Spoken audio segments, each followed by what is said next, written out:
स्थापकाय च धर्मस्य सर्वधर्मस्वरूपिणे अवतारवरिष्ठाय रामकृष्णाय ते नमः. My respectful namaskars to all of you who are staying tuned to this live telecast. So let us continue with the topic, the basics of Vedanta. In the last class, we took a very brief look on the word Vedanta. What does it mean? Let us reflect on it a little further. If you take the word Vedanta, Vedanta is, you can say, is a combination of two words of Veda and Anta. So let us now look at what is the meaning of Veda. So Vedas are the basic, fundamental, original scriptures of our Sanatana Dharma, which is very popularly known as Hinduism. They are the highest authority for all the matters regarding religions and philosophy. Well, the traditions call these Vedas as Shruti, Shru to hear.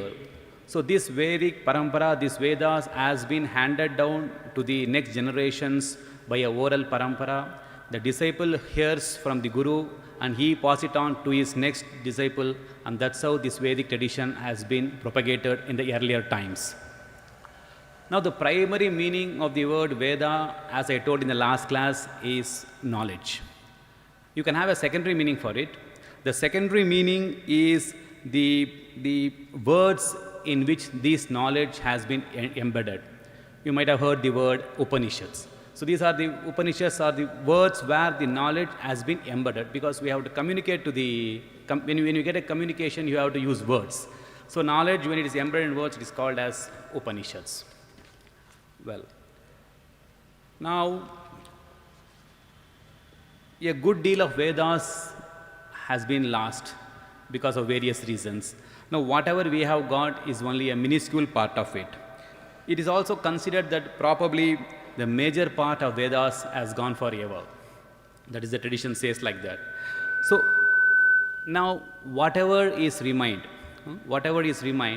is being very beautifully systematized, and it has been divided into 4 books by a great rishi called as Vyasa. That's why he was even called as Veda Vyasa. So he divided these Vedas into 4 books which were called as Rig, Yajur, Sama and Atharva. Here we have to note a point.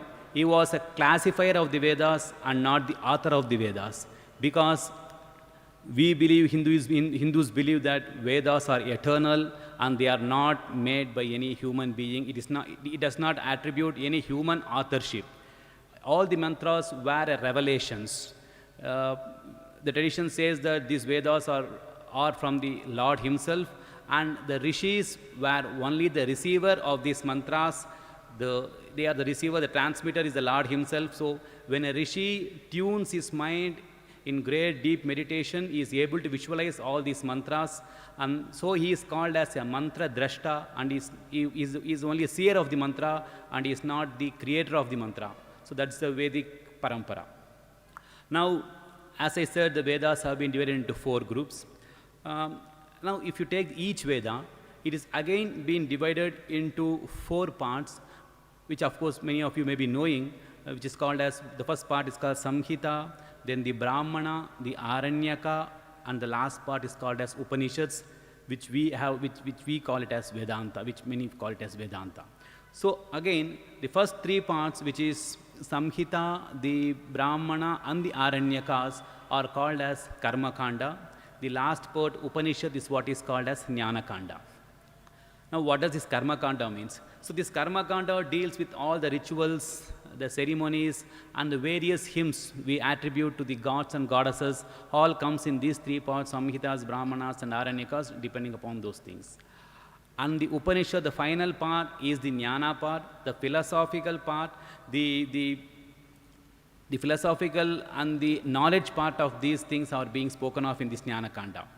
Of course, we can say in the Karma Kanda, the purpose is for a material prosperity here on earth, and also a felicity in heaven, life after death in heaven. That's what Karma Kanda speaks.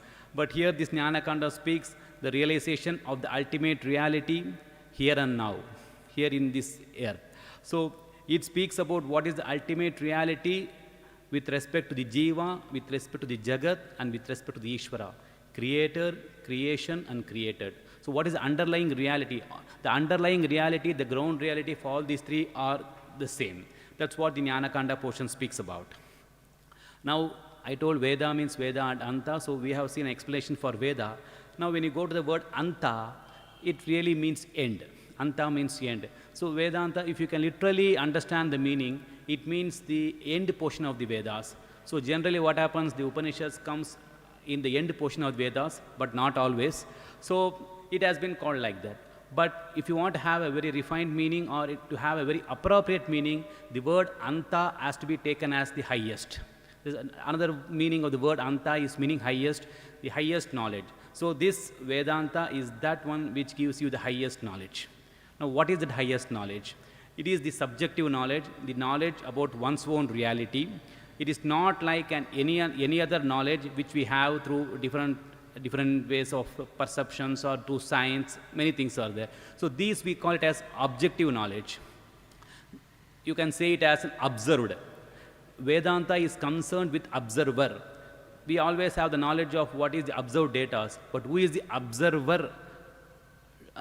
Observer behind all these observed data. So science field is observed and Vedanta's field is observer. That is what is called as consciousness. Now what is the role of Vedanta? How does Vedanta gives us this subjective knowledge is a very important question. It's a very interesting, I will tell you like, a beggar, it seems a beggar was sitting on a pavement begging for 30 long years. He was sitting on an iron box. So a stranger happened to pass by and he stretched out his hand and asked him to spare some coins for him. The stranger said, I have nothing to give. And he asked the man, did you ever look into the box on which you are sitting? The man said, what's the big point in that? I have been sitting in for 30 years. There is nothing to look into that box. Still the man urged him, please look into the box. So because he insisted a lot, he opened the box and to his surprise and elation, he found the box was filled with a lot of gold. So something similar to that. Vedanta is that stranger which tells you, it has nothing to give you, but it's going to tell you to look into yourself. So Vedanta tells you to look into yourself and how to look into ourselves. Vedanta has got a method to unfold and that is the vision of Vedanta, so which we will see in our next class. Thank you. Hari Om. Sri Ramakrishna Arpanamastu.